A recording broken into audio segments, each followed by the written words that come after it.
La place Stanislas, c'est le cœur battant de la ville, c'est notre place Stan, mais maintenant c'est aussi la place Stanislas de tous les Français. À la fois parce que c'est un lieu magique, c'est la place de vie, c'est la place de rencontre, c'est la place du patrimoine, c'est la place de lien entre les deux villes, entre la ville vieille, entre la ville de Charles III, c'est aussi la porte ouverte sur l'école de Nancy, la ville du 19e. C'est donc un lieu qui résonne dans le cœur de tous les Nancéens et c'est un lieu que nous sommes fiers de partager, que nous sommes fiers de faire partager au plus grand nombre.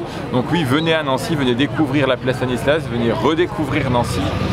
Nous vous attendons les bras ouverts.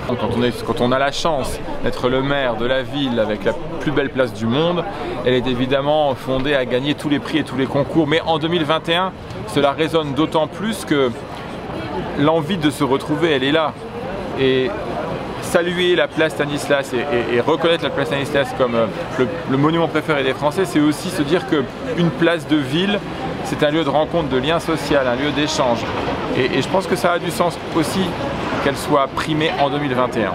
La responsabilité qui est la nôtre maintenant, c'est de nous montrer à la hauteur finalement de cette victoire, à la fois dans l'accueil. Je pense que accueillir plus de touristes, mais aussi accueillir plus de jeunes actifs, de familles, montrer que Nancy est une ville dans laquelle on peut vivre, une métropole dans laquelle on peut vivre, travailler, innover, inventer, créer son entreprise, chercher, se faire soigner. Nous sommes à 1h30 de Paris, nous sommes à 1h15 de l'aéroport de Luxembourg, nous sommes à 1h30 de l'Allemagne. Nous sommes une grande ville à taille humaine, une grande métropole à taille humaine, une métropole de culture, une métropole de nature. Donc oui, il faut venir découvrir Nancy, oui, il faut venir vivre à Nancy. Et le monument préféré des Français, c'est une belle opportunité pour dire tout simplement bienvenue. Aujourd'hui, il faut travailler sur toutes les mobilités. Il faut faire en sorte qu'on puisse plus facilement circuler en transport en commun. Nous avons un objectif de 20 km de transport en commun en site propre. Nous avons déposé une réponse à un appel à projet pour 4 lignes en site propre. Nous allons également améliorer la circulation des vélos. Nous allons aussi faire en sorte que les automobilistes puissent mieux circuler en se stationnant notamment aux portes de métropole, aux portes de centre-ville, dans des parkings adaptés pour faire en sorte que la circulation dans l'hypercentre soit une circulation apaisée. Nous réfléchissons à la généralisation de la zone 30, à de nouveaux plateaux piétons.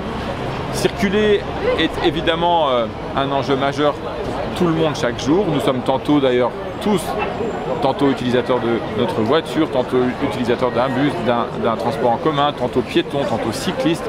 Il faut que toutes les façons de se déplacer soient au rendez-vous, puis il faut aussi que nous ayons un objectif clair de réduction de l'empreinte carbone, de réduction de l'impact sur le climat de nos déplacements.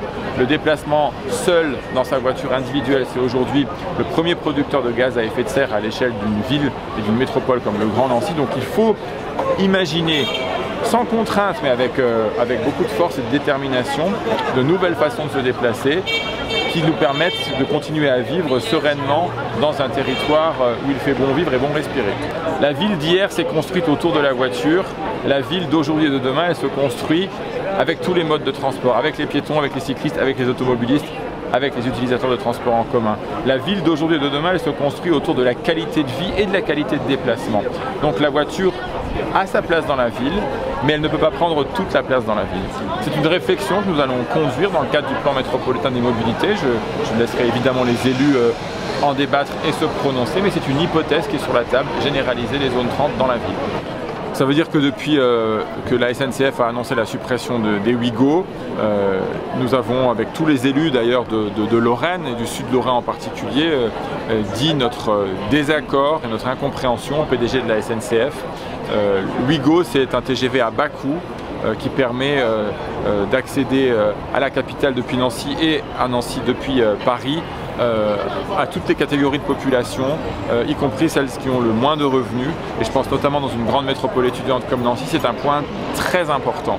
Donc aujourd'hui, j'ai redit à la SNCF notre désaccord avec cette décision et je souhaite qu'il y ait à la fois plus de fréquences, plus de liaisons vers Paris avec des tarifs adaptés. Dans les jours qui viennent, mais ça l'État vous le dira dans le détail puisque c'est lui qui en a la responsabilité. En tout cas, dans les jours qui viennent, les premières familles afghanes vont arriver sur le territoire du Grand Nancy.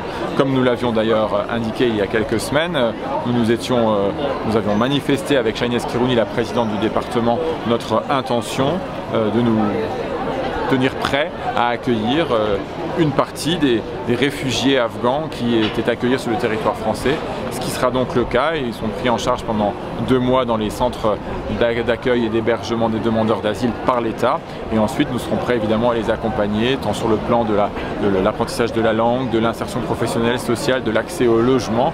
C'est notre responsabilité de participer aujourd'hui à la protection, à la mise à l'abri de ces femmes et de ces hommes qui sont menacés dans leur vie en Afghanistan par les talibans.